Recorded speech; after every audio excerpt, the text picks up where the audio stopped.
Ciao, sono Max Bosio, CEO e direttore creativo di Nascent.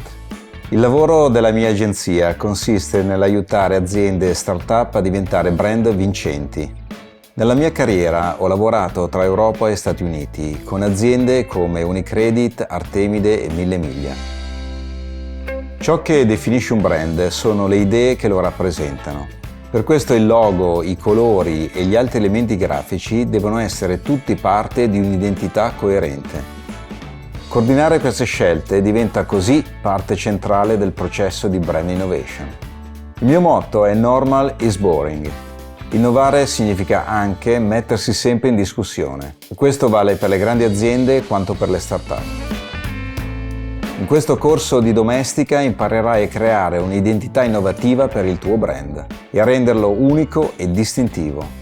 Per il progetto finale realizzeremo un documento di brand guideline completo e strutturato, proprio come si fa nelle agenzie creative. Per farlo ci baseremo sulla case history del brand Supernovas. All'inizio parleremo di che cos'è un brand e del processo di brand innovation.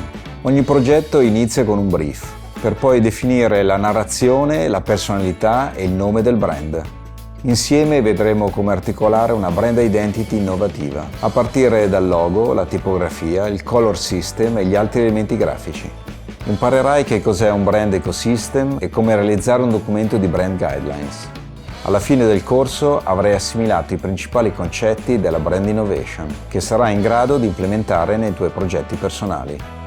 Questo corso è per tutte le persone che vogliono creare un brand e posizionarlo correttamente sul mercato.